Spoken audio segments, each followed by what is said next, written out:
U D എഫിൻ്റെ കർശനമായ നിബന്ധനയാണ് Jose K മാണിയെ മുന്നണിയിൽ അടുപ്പിക്കരുത് എന്നുള്ളത്. ജോസ് കെ മാണിയുടെ പാർട്ടിയുമായുള്ള സഹകരണം അത് പ്രാവർത്തികമല്ല എന്നുള്ളത് യു ഡി എഫ് ഐക്യകണ്ഠേന തീരുമാനിച്ച ഒരു കാര്യമാണ്. ആപത്ഘട്ടത്തിൽ പിന്നിൽ നിന്നും കുത്തിയ ഒരാളെ യു ഡി എഫ് സ്വീകരിക്കേണ്ട അനിവാര്യത ഇല്ല. മാത്രമല്ല, ജോസ് കെ മാണി കണ്ണടച്ച് ഇരുട്ടാക്കുന്ന മനുഷ്യനാണ്.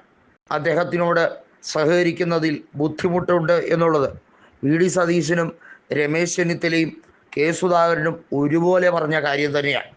എന്നാൽ ജോസ് കെ മാണിയുടെ പാർട്ടിയിലെ 2 MLA മാർ, പൂഞ്ഞാർ MLA ആയ സെബാസ്റ്റ്യൻ കുളത്തുങ്കലും കാഞ്ഞിരപ്പള്ളി MLA ആയ എൻ ജയരാജും വലിയ തോതിൽ കേരള കോൺഗ്രസ് എമ്മുമായി അകലാൻ തുടങ്ങിയിരിക്കുകയാണ്. എൻ ജയരാജ് കൃത്യമായി കോൺഗ്രസിലേക്ക് ചേക്കേറുമോ എന്നുള്ളതാണ് കാത്തിരുന്ന് കാണേണ്ടത്. ജോബ് മൈക്കിൾ വാസ്തവത്തിൽ കോൺഗ്രസിലേക്ക് പോകുന്നതിനേക്കാൾ അഭികാമ്യം കേരള കോൺഗ്രസ് ജോസഫ് ഗ്രൂപ്പുമായി സഹകരിക്കുക എന്ന രീതിയാണ്. കാരണം ജോബ് മൈക്കിളിന് കൃത്യമായി അറിയാം താഴെത്തട്ടിൽ യു ഡി എഫ് പ്രവർത്തകരുടെ പിന്തുണയുണ്ടെങ്കിൽ ഇനി ഒരിക്കൽ കൂടി ചങ്ങനാശ്ശേരിയിൽ ജയിച്ച് MLA ആകാൻ കഴിയുകയുള്ളൂ എന്നുള്ളത്. മുൻപ് CF തോമസ് അവസാന ഘട്ടത്തിൽ അദ്ദേഹം മരിക്കുന്നതിന് കുറച്ച് നാളുകൾ മുമ്പായാണ് ജോസഫ് ഗ്രൂപ്പുമായി സഹകരിച്ച് മുന്നോട്ട് പോകാൻ തീരുമാനിച്ചത്. അതിന് കാരണം ജോസ് കെ മാണിയുടെ ധാർഷ്ട്യവും ധിക്കാരം നിറഞ്ഞ രീതിയും തന്നെയാണ്. ഏതായാലും ജോസ് കെ മാണിയെ മുന്നണിയിൽ എടുക്കാത്ത രീതിയിലേക്ക് പോകുമ്പോൾ LDF-ൽ തന്നെ കടിച്ചു തൂങ്ങേണ്ട അവസ്ഥയാണ്. LDF-ലാണെങ്കിൽ NCP-യുമായും അതുപോലെ മറ്റ് ഘടകകക്ഷികളുമായും പൊരിഞ്ഞ അടിയാണ്. പ്രത്യേകിച്ച് CPI-യുമായി വലിയ തോതിൽ വഴക്കാണ്.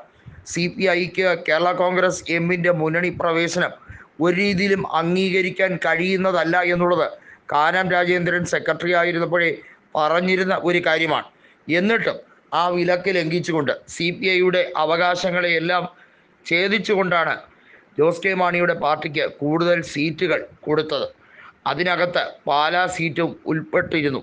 പാലാ സീറ്റ് LDF-ന് വേണ്ടി പരാജയപ്പെട്ടപ്പോഴും ക്ഷമയോടെ കാത്തുനിന്നാണ് KM മാണിയുടെ വിയോഗത്തിന് ശേഷം നടന്ന ഉപതെരഞ്ഞെടുപ്പിൽ ജോസ് ടോം പുലിക്കുന്നേലിനെ 3000-ഓളം വോട്ടുകൾക്ക് തോൽപ്പിച്ച് മാണി സി കാപ്പൻ അവിടെ പ്രതിനിധിയായത്.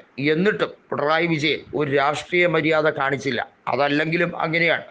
അദ്ദേഹത്തിനും അദ്ദേഹത്തിൻ്റെ പാർട്ടിക്കാർക്കും ഒരു രീതിയിലുള്ള സാമാന്യ മര്യാദയും കാണിക്കാറില്ല എന്നുള്ളത് വളരെ വ്യക്തമാണ്. ഈ പാർട്ടിയെക്കുറിച്ച് ഒരു ചുക്കും ചുണ്ണാമ്പും നിങ്ങൾക്കാർക്കും അറിയില്ലടോ ഗോപാലകൃഷ്ണ എന്ന് പറഞ്ഞ ബിരുദനിലെ പിണറായി ഇതും ഇതിനപ്പുറവും പറഞ്ഞിരിക്കും, സ്വാഭാവികം.